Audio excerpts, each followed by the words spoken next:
बिल्कुल ठीक पड़ा आपने थंबनेल के ऊपर। रशिया ने सच में भारत से माफी मांगी है। अब सोचने वाली बात यह है कि युद्ध तो रशिया का यूक्रेन के साथ चल रहा है, तो फिर रशिया ने आखिरकार भारत से क्यों माफी मांगी है। दरअसल हुआ क्या कि G20 में मैक्सिमम देश वेस्टर्न है, यानी अमेरिका का समर्थन करने वाले अमेरिका के ब्लॉक के हैं। ऐसे में ये सब शुरू से ही कोशिश कर रहे हैं कि भारत में जो G20 की मीटिंग्स हो रही हैं उसमें यूक्रेन युद्ध को लेकर रशिया को घेरा जाए। ये पहली बार हो रहा है जब वेस्टर्न देश और रशिया और साथ में चाइना एक मंच के ऊपर एक साथ आए हैं। यूक्रेन युद्ध शुरू होने के बाद से ही रशिया ग्लोबल इवेंट्स में पार्टिसिपेट बिल्कुल नहीं कर रहा था। G20 जैसी जो भी इंटरनेशनल मीटिंग्स होती हैं वहां पर रशिया की तरफ से कोई भी रिप्रेजेंटेटिव नहीं भेजा जाता था, लेकिन क्योंकि इस बार G20 की मीटिंग्स को भारत होस्ट कर रहा है, ऐसे में रशिया भारत को इनकार नहीं कर पाया और G20 की हर एक मीटिंग में रशिया पूरी भागीदारी दिखा रहा है। भारत चाहता था कि रशिया को वेस्टर्न देशों के साथ टेबल के ऊपर बैठाकर कोई कंस्ट्रक्टिव डायलॉग हो, development work, food security, humanitarian assistance, climate change और ग्लोबल इश्यूज के ऊपर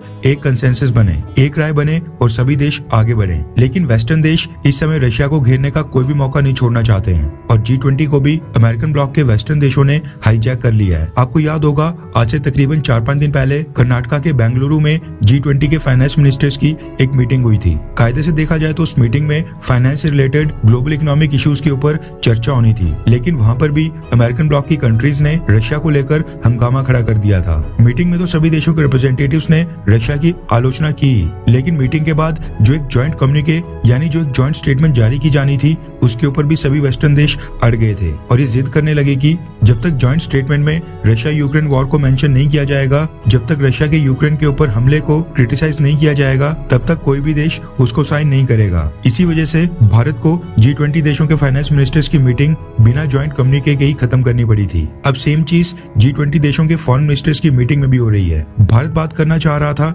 development, trade, food security, climate change, crude oil के बारे में, लेकिन अमेरिका ब्लॉक के फॉरेन मिनिस्टर्स रशिया यूक्रेन युद्ध के ऊपर ही अटक गए थे। अब जब G20 के विदेश मंत्रियों की मीटिंग में रशिया के विदेश मंत्री सर्गेई लावरोव के बोलने की बारी आई, उस दौरान उन्होंने वेस्टर्न देशों के इस रवैये को लेकर भारत से माफी मांगी। रेफरेंस के लिए आपकी स्क्रीन के ऊपर द इकोनॉमिक टाइम्स के आर्टिकल का स्क्रीनशॉट है। अपनी बारी आने पर रशिया के विदेश मंत्री सर्गेई लावरोव ने कहा कि वेस्टर्न देशों ने G20 के एजेंडा को तमाशा बनाकर रख दिया है। वेस्टर्न देशों के डेलीगेशन के इस अनुचित रवैये के लिए G20 के प्रेसिडेंट इंडिया और ग्लोबल साउथ के जो मेरे यहाँ पर साथी हैं, मैं उनसे माफी मांगना चाहता हूँ। सर्गेई लावरोव ने कहा कि इस मीटिंग में डेवलपमेंट, ग्लोबल कोऑपरेशन और ग्लोबल इश्यूज के ऊपर चर्चा होनी थी, लेकिन ये सभी देश अपना अपना प्रोपेगेंडा फैलाने का काम कर रहे हैं और G20 के इस मंच का उचित तरीके से यूज बिल्कुल नहीं कर रहे हैं। भारत चाहता था कि विकास के ऊपर बात हो। वेस्टर्न देशों ने यूक्रेन के मुद्दों को इस बैठक में हावी कर दिया है। मैं वेस्टर्न देशों की तरफ से भारत से माफी मांगना चाहता हूँ। वैसे देखा जाए तो